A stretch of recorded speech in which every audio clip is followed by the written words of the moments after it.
बिस्मिल्लाहिर्रहमानिर्रहीम। स्टूडेंट्स, जैसे कि मैंने कल भी कहा था कि हम लोग जो फर्स्ट ईयर बायोलॉजी है इसको कम्प्रीहेंसिवली कवर करेंगे और तमाम टॉपिक्स और तमाम चैप्टर्स जो हैं वो कवर करेंगे। तो पहला लेक्चर हो चुका है, ये दूसरा लेक्चर है चैप्टर नंबर 1 का, दूसरा लेक्चर है लेक्चर नंबर 2 और this is all about the branches of biology. Branches of biology, branches of biology, branches of biology. तो इसमें हम बायोलॉजी की जो है वो डिफरेंट ब्रांचेस की बारे में बात करेंगे। इससे पहले लेक्चर में भी कुछ ब्रांचेस की बात हुई थी, पर जैसे मैंने आपको पहले भी बताया था कि जो पहले हमने ब्रांचेस डिस्कस की हैं वो अमूमन एमसीक्यूज की, और एमसीक्यूज उसमें कैसे बनता है वो भी मैंने आपको बताया था।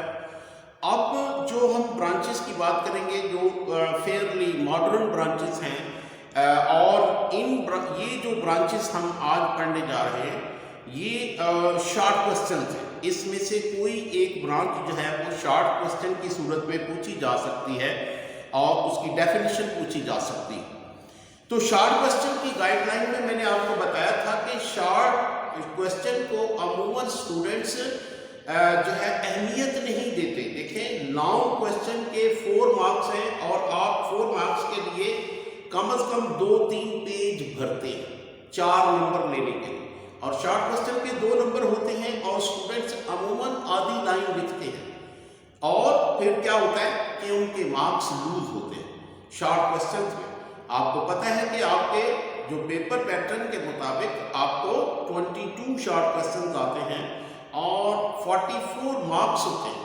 44 मार्क्स जो है ये ह्यूज प्रोपोर्शन, यानी 85 में से जो 44 मार्क्स हैं ये 50% से भी ज़्यादा बनते हैं। तो अगर आप चाहते हैं कि बायोलॉजी में बहुत अच्छे मार्क्स आए तो आपको शॉर्ट क्वेश्चंस को अच्छे तरीके से अटेम्प्ट करना होगा और प्रॉपरली, यानी उसकी जो डेफिनेशन है कोशिश करें कि जो आपका आंसर हो वो कम से कम 3 लाइन्स पर मुश्तमिल हो, यानी 3 लाइन्स पर मुश्तमिल हो और उसमें जो टर्म्स होंगी उनको भी आपने एक्सप्लेन करना होगा। अगर उसमें कोई टेक्निकल टर्म या टेक्निकल वर्ड आता है आपने उसको भी एक्सप्लेन करना है, और इसके अलावा जहाँ जहाँ ज़रूरत हो वहाँ आपने उसकी एग्जाम्पल लाजमी देनी। एग्जाम्पल बाज़ एग्जाम्पल की वजह से आपका नंबर कट सकता है, तो आपने एग्जाम्पल भी लाजमी देनी है जहाँ उसकी एग्जाम्पल बनती है। तो ज़रूरी नहीं है कि हर जगह पे, लेकिन जहाँ बनती है वहाँ आपने देनी है। ठीक है, तो ये जितने भी क्वेश्चंस हैं या जितनी भी ब्रांचेस हैं ये एक्चुअली शॉर्ट क्वेश्चंस हैं और हम इनको एक एक करके डिस्कस करेंगे और मैं आपको बताऊंगा कि शॉर्ट क्वेश्चन जो हैं या किसी ब्रांच की डेफिनेशन आपने लिखनी तो उसका बेस्ट मेथड क्या है, उसका बेस्ट तरीका क्या है, ठीक है, ताकि आपका कोई नंबर लूज ना हो। तो पहली ब्रांच जो हम डिस्कस करेंगे वो है molecular biology. Molecular biology, molecular biology, ठीक है। मॉलिक्यूलर बायोलॉजी जैसे कि नाम से बाहर है कि ये it is all about the molecules,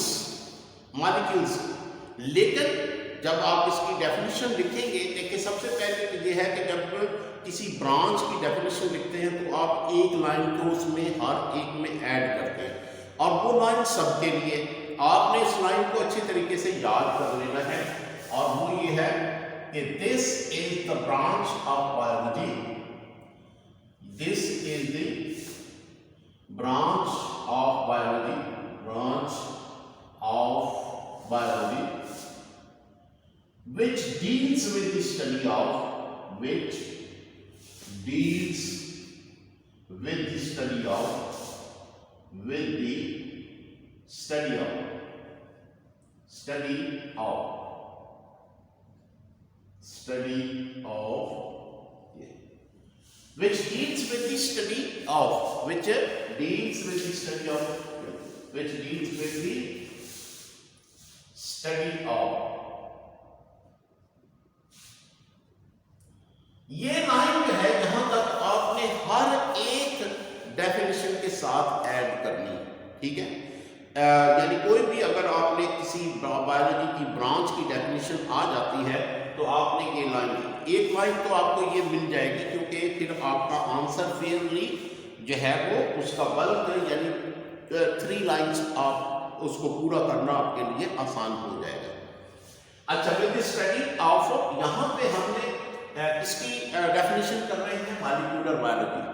तो इसमें क्या होता क्या है कि which deal with study of, इसमें ऑर्गेनिज्म को स्टडी किया जाता है, ऑर्गेनिजम्स, किसी भी ऑर्गेनिज्म को स्टडी किया जाता है, ठीक। उसके किसी ऑर्गन या सिस्टम को, या कह लें कि उसके किसी टिश्यू को, ऑर्गेनिज्म उसके टिश्यू को, उसके सेल को, या टिश्यू को रहने दें, ऑर्गेनिज्म में टिश्यू भी लिख लें, क्योंकि टिश्यू और सेल, या फिर सेल के अंदर मौजूद ऑर्गेनेल, सेल के अंदर मौजूद जो है ऑर्गेनेल,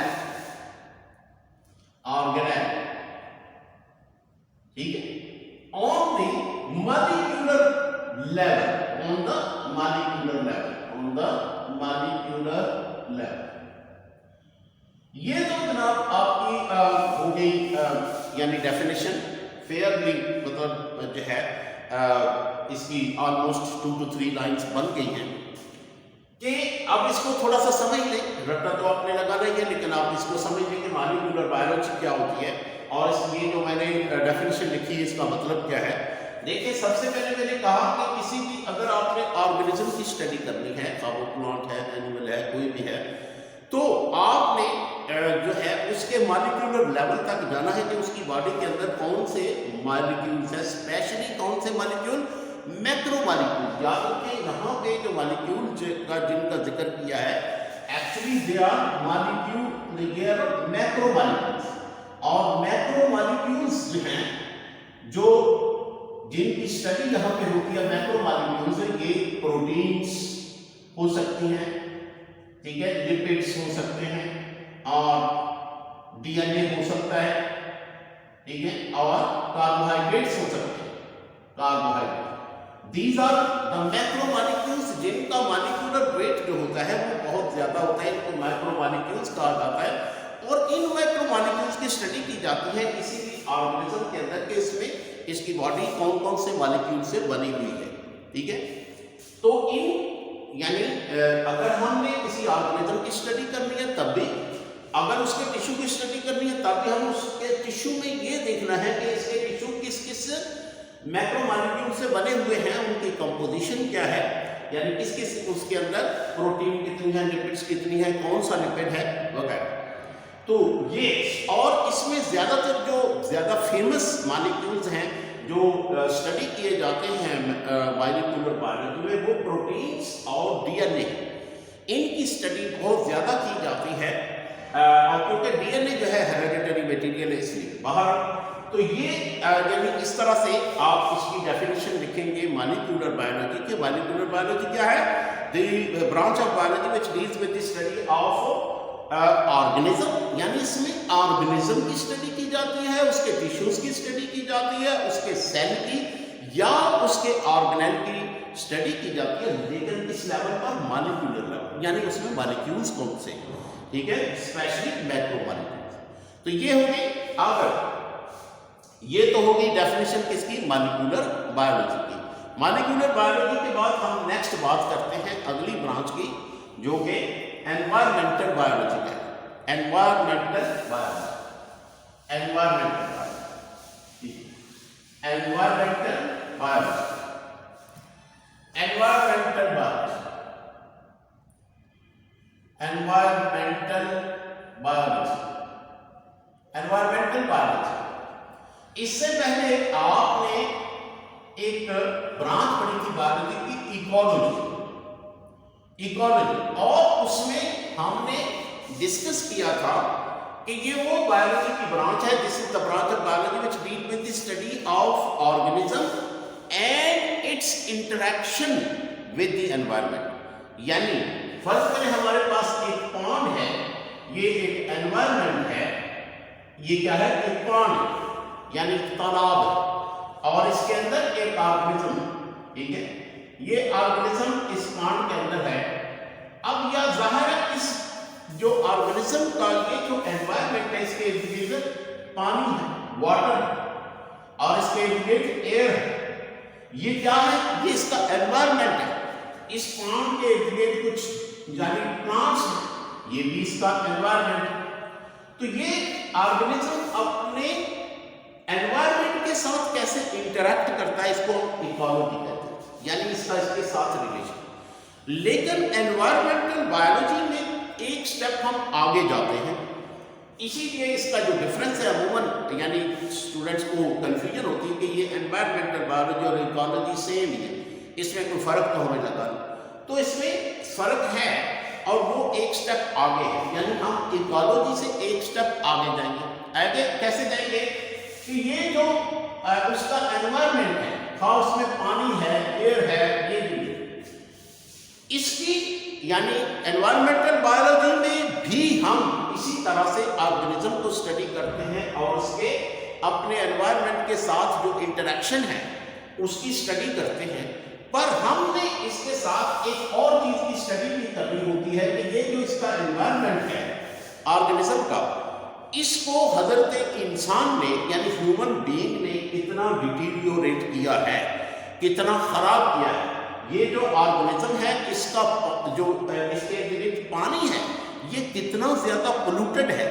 इंसान ने इतना ज्यादा पानी मिलों और फैक्ट्रियों के जरिए से इसमें डाल दिया है और इस एनवायरनमेंट में क्या क्या चेंजेस आई है ये भी हमने स्टडी करना होता है। यानी ऑर्गेनिज्म के उसके अपने एनवायरनमेंट के साथ रिलेशन जो है वो तो हमने स्टडी करना, लेकिन हम ये एनवायरनमेंट को भी स्टडी करते हैं कि इस एनवायरनमेंट में जो ह्यूमन बीइंग की इन्वॉल्वमेंट कितनी हुई है और कितनी पोल्यूशन हुई है, एयर कितनी पोल्यूट हुई है, वाटर कितना पोल्यूट हुआ है। तो ये है एनवायरमेंटल बायोलॉजी, ठीक है। एनवायरमेंटल बायोलॉजी के बाद हम तीसरी ब्रांच की बात करेंगे और वो है माइक्रोबायोलॉजी। माइक्रोबायोलॉजी माइक्रोबायोलॉजी जो है, माइक्रोबायोलॉजी ये यानी इसकी भी डेफिनेशन हम उसी तरह से लिखेंगे कि this is the branch of biology, यानी ये फिक्रा आपने हर किसी के साथ लिखना है। This is the branch of biology, is the branch of biology, branch of biology which deals with the study of, which deals with the study of, ये अपने हर किसी के साथ लिखना है, deals with the study of microorganisms, ठीक है, microorganisms, ठीक है। अब माइक्रोऑर्गेनिजम्स को आप थोड़ा सा एक्सप्लेन कर सकते हैं कि microorganisms are those organisms which cannot be seen with the naked eye. Microorganisms are those organisms which cannot be seen with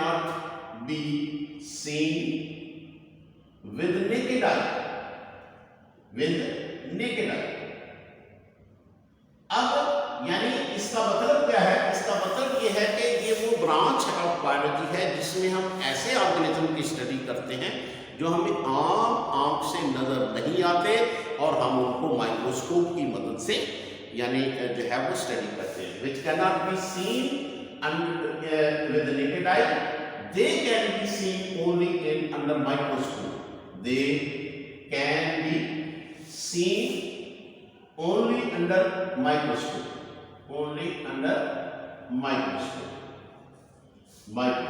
अब इस सूरत में यानी वो ये उन ऑर्गेनिज्म की स्टडी इसमें की जाती है जो कि आम आंख से नजर नहीं आते और हम उनको देखने के लिए हमें माइक्रोस्कोप की जरूरत पड़ती है। इसमें आपने एग्जाम्पल लाजमी लिखना, अगर इसमें आप एग्जाम्पल नहीं लिखते तो you might lose marks.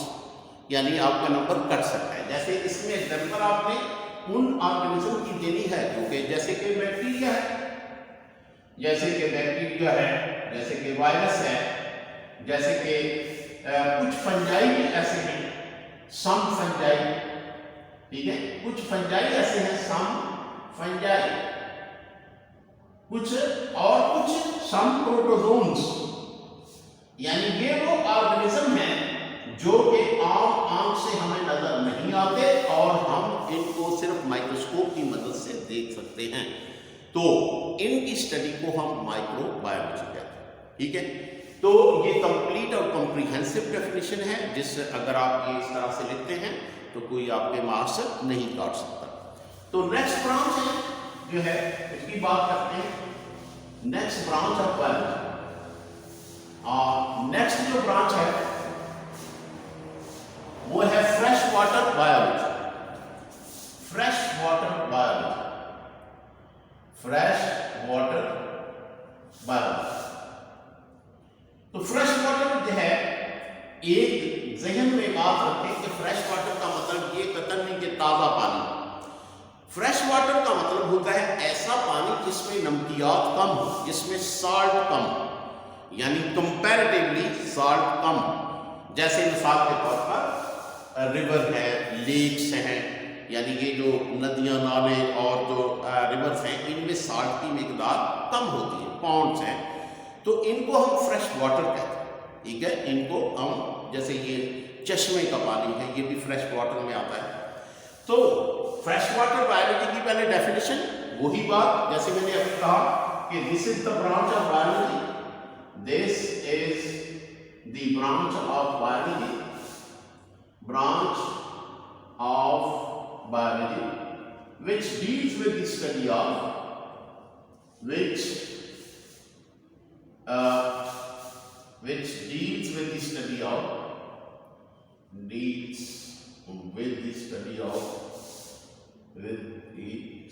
of freshwater bodies, study of fresh water bodies and the organism living in it and the organisms living in it.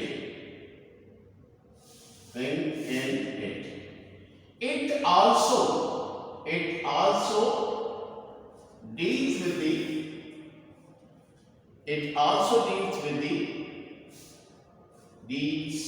with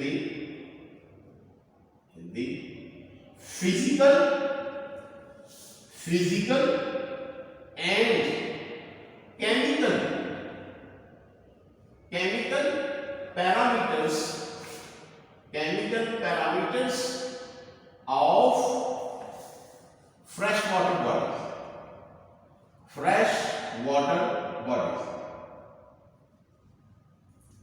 ठीक है, अब इसको समझ लें कि इसका मतलब क्या है, ठीक है।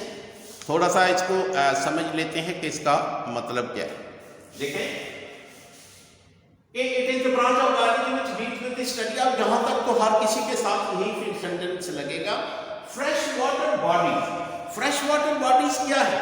फ्रेश वाटर बॉडीज वो यानी बॉडीज होती हैं जिनके अंदर फ्रेश वाटर हो। जैसे मिसाल के तौर पर वो तमाम चीजें जिसके अंदर फ्रेश वाटर हो, जैसे कि मिसाल के तौर पर रिवर है, लेक्स हैं, स्प्रिंग्स हैं, ठीक है, चश्मे हैं, ये वो यानी बॉडीज हैं या ये वो स्ट्रक्चर है जिनके अंदर फ्रेश वाटर होता है। और फ्रेश वाटर कौन सा होता है? जिसमें साल्ट की मिकदार कम हो, ठीक है। तो एक तो ये बात होगी कि हम इसमें इन वाटर बॉडीज के बारे में पढ़ते हैं, और ना सिर्फ इन वाटर के बॉडीज के बारे में पढ़ते हैं बल्कि इनके अंदर जो ऑर्गेनिज्म रहते हैं दरिया में या पानी में या लेक में, उन ऑर्गेनिज्म की स्टडी की जाती है। नंबर 1 जो कि फ्रेश वाटर। दूसरी चीज क्या है कि the organism living in it and it also deals with the physical and chemical parameters of the fresh water। यानी इसका मतलब क्या है कि फर्ज करें हमारे पास ये लेक है, एक लेक के बारे में पढ़ना है कि ये लेक क्या है। फिर उसके बाद यानी ऑर्गेनिज्म जो इसके अंदर रहते हैं, डिफरेंट टाइप ऑफ ऑर्गेनिज्म जो इसके अंदर है, उनके बारे में हम स्टडी करेंगे। दूसरा जो इसके बाद हमने स्टडी करना है कि ये जो लेक है इसके फिजिकल पैरामीटर्स क्या है और इसके केमिकल पैरामीटर। अब फिजिकल पैरामीटर से क्या मुराद है? फिजिकल पैरामीटर से मुराद है कि ये लेक जो है ये कितनी गहरी है, इसकी डेप्थ कितनी है, ठीक है, इसकी डेप्थ कितनी है, इसमें पानी का फ्लो कैसा है, यानी पानी बह रहा है या पानी स्टैग्नेंट है, ये क्या है, ये इसके फिजिकल पैरामीटर्स, ठीक है। और केमिकल पैरामीटर्स क्या है कि इस नदी का जो पानी है इसके अंदर साल्ट कितने हैं, इसके अंदर बहुत जो न्यूट्रिएंट्स कौन से हैं, ये इसकी इस वाटर की केमिकल कंपोजिशन क्या है, ये हार्ड वाटर है या सॉफ्ट वाटर है, इसमें कौन कौन से केमिकल्स हैं, ये पोल्यूटेड है या नहीं। तो ये सारी चीजें हम इसकी केमिकल कंपोजिशन से पढ़ते हैं और इसको हम क्या कहते हैं, केमिकल पैरामीटर्स, यानी फिजिकल पैरामीटर्स भी और केमिकल पैरामीटर, ये दोनों चीजें जो हैं हम इसमें स्टडी करते हैं।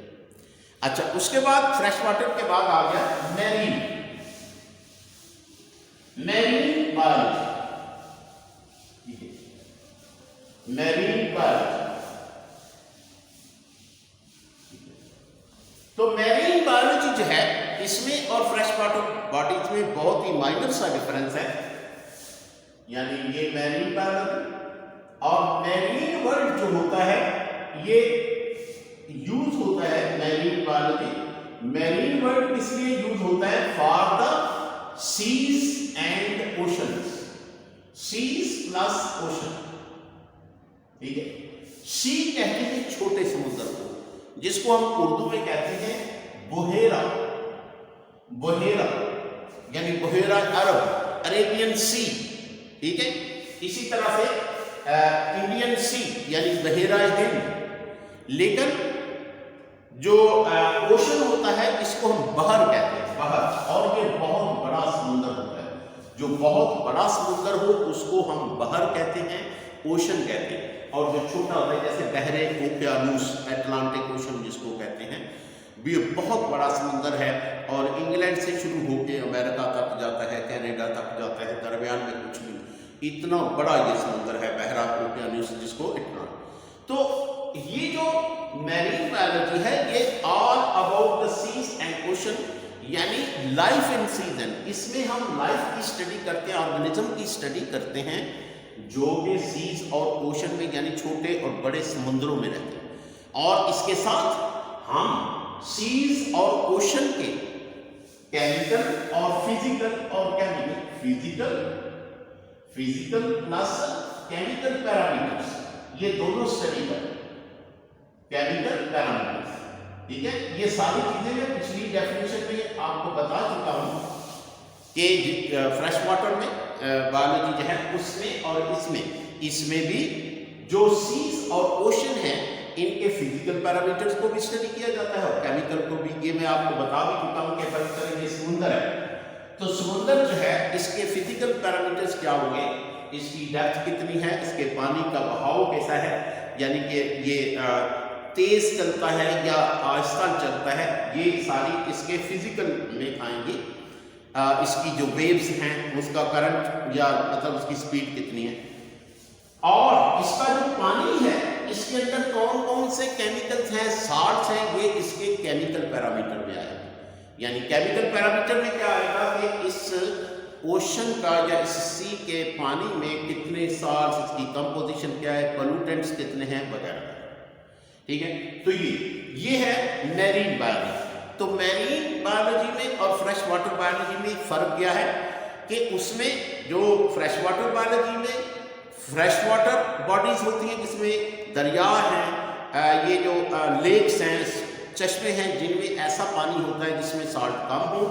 मैरीन जो है सीज और ओशन, इनमें साल्ट की मिकदार बहुत ज़्यादा होती है, मैरीन वाटर में साल्ट की मिकदार बहुत ज़्यादा होती है, ये डिफरेंस होता है। तो नेक्स्ट चलते हैं मैरीन बायोलॉजी के बाद। मैरीन बायोलॉजी के बाद आ गया पैरासाइटोलॉजी, मैरीन बायोलॉजी के बाद पैरासाइटोलॉजी। पैरासाइटोलॉजी।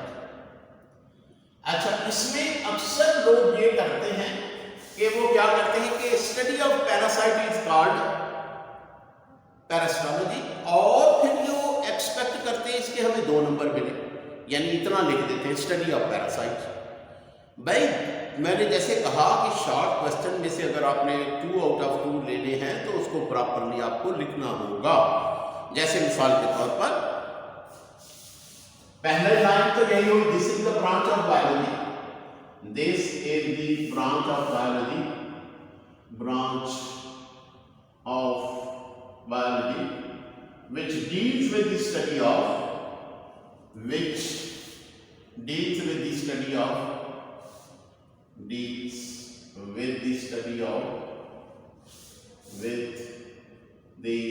of parasites, लेकिन पैरासाइट की स्टडी में हम क्या क्या उसमें स्टडी करते हैं कि पैरासाइट्स जो हैं उसका अपने होस्ट के साथ रिलेशनशिप कैसा होता है, ये भी हम उसी में स्टडी, यानी host parasite relationship, host parasite relationship भी हम इसमें पढ़ते हैं, पैरासाइट रिलेशनशिप। जैसे छोटी क्लासेस में आपने एक फिक्रा पढ़ा है, इस डेफिनेशन के अंदर आप एक चीज ऐड करते हैं कि जो पैरासाइट होता है ये अपने होस्ट को नुकसान पहुंच जाता है, लेकिन ऐसा हरगिज नहीं है। कुछ यानी पैरासाइट ऐसे भी होते हैं कि वो अपने यानी कि होस्ट से फायदा तो उठाते हैं पर उसको नुकसान नहीं पहुंचाते। तो हम रिलेशनशिप हर केस में पढ़ते हैं, इनका आपस में रिलेशनशिप क्या है, यानी होस्ट को ये कैसे डील करता है, उसको नुकसान पहुंचाता है नहीं पहुंचाता है, या उसके साथ ये उसके बाहर रहता है उसके अंदर रहता है, व्हाटएवर जो। और फिर ये कि अगर वो एक होस्ट से दूसरी जगह जाना चाहे तो उसकी ट्रांसमिशन कैसे होती है, यानी वो एक होस्ट से दूसरी जगह ट्रांसफर कैसे होता है, यानी ट्रांसमिशन का मुराद है transmission from one host to the other, transmission from one host to the other, ठीक है।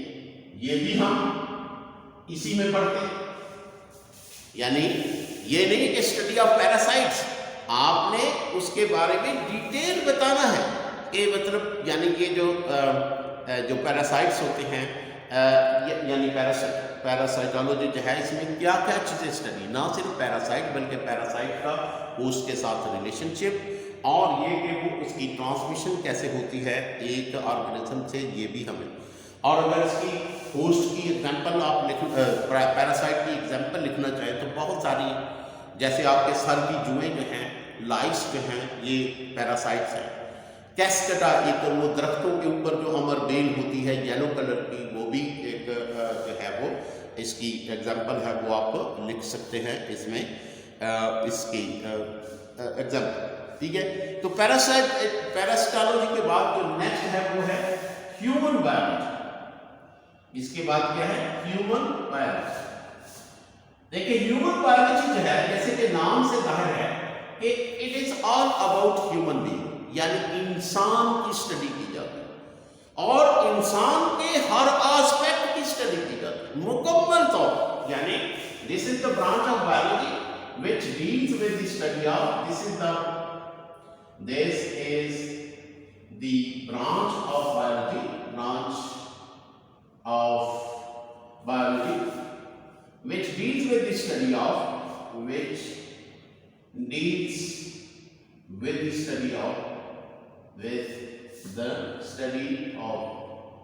किसकी स्टडी ऑफ ह्यूमन बीइंग। भाई एक ही वर्ड है ह्यूमन बीइंग, लेकिन ह्यूमन बीइंग की हर चीज जितनी भी ब्रांचेज आपको आती हैं वो सारी इसमें लिखी, यानी ह्यूमन की साइकोलॉजी, ह्यूमन की हिस्टोलॉजी यानी उसके स्टडी की टिश्यू और उसकी जो टिश्यूज की स्टडी, यानी ब्रांचेस में आपको जितनी भी ब्रांचेस याद हों वो सारी आप लिख सकते हैं। यानी जैसे कि ह्यूमन की क्या लिख सकते हैं, फिजियोलॉजी ऑफ ह्यूमन, इंसान की स्टडी फिजियोलॉजी एनाटमी, एनाटमी, ठीक है। एनाटमी के बाद जेनेटिक्स, जितनी भी यानी उसके बाद यानी ह्यूमन के बारे में जितने भी एस्पेक्ट हैं वो सारे यहाँ पे आप लिख सकते हैं कि ह्यूमन की सारी चीज़ें जो हैं, ह्यूमन की जेनेटिक्स, उसकी फिजियोलॉजी, एनाटमी, पैथोलॉजी, सब इसमें स्टडी की जाती है ह्यूमन बीइंग के बारे में।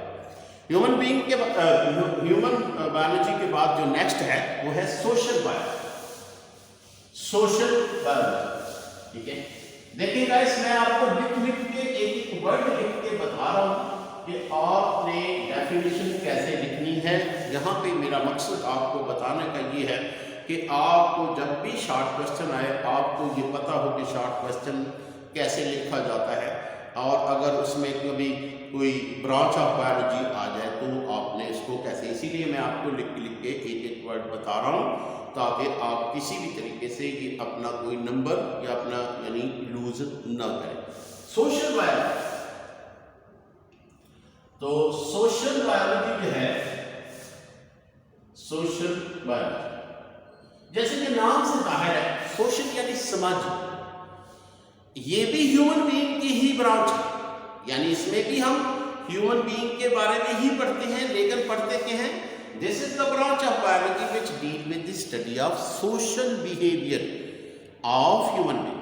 यानी इंसान जब मुआशरे में रहता है, कम्युनिटी में रहता है, यानी बस्तियों में रहता है, गांव में रहता है, बस्तियों में रहता है, तो यानी उसका बिहेवियर कैसा होता है, वो अग्रेसिव है, नोबल है, वो लोगों के साथ किस तरह से, यानी एक कम्युनिटी जो है, अफ्रीका का जो एक कबीला है उसका टोटल बिहेवियर डिफरेंट है हमारे एक पंजाब के गांव से।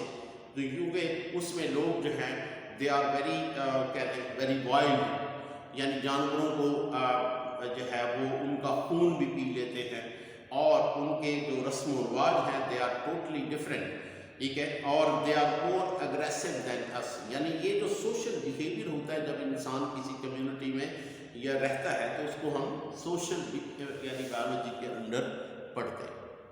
आखिरी जो है वो है बायोटेक्नोलॉजी, बायोटेक्नोलॉजी। बायोटेक्नोलॉजी की डेफिनेशन आपने ऑलरेडी भी पढ़ी हुई है, यानी मैट्रिक में भी पढ़ी होगी कि this is the branch of biology, this is the branch of biology, branch of biology which deals with the study of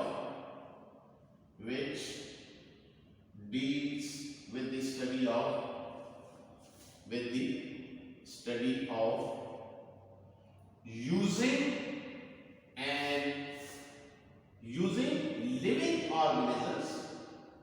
living organisms या organism, their systems or processes for the manufacturing of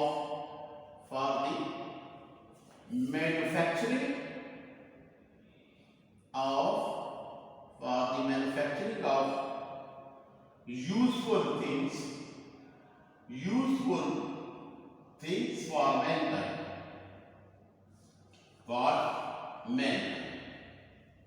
अब मैं इसको explain करता हूं, देखिए कि इसकी definition क्या है।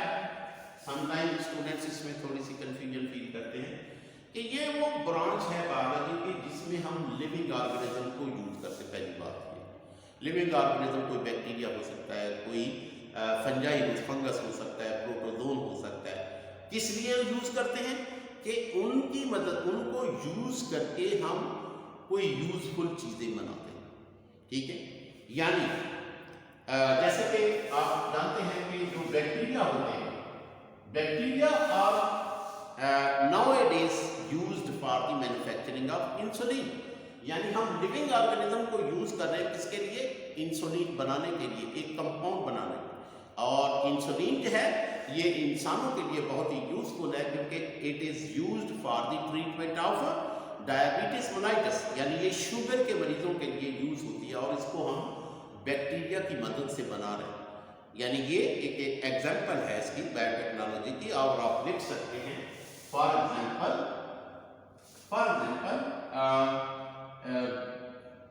क्या यानी इंसुलिन, मैन्युफैक्चरिंग ऑफ इंसुलिन,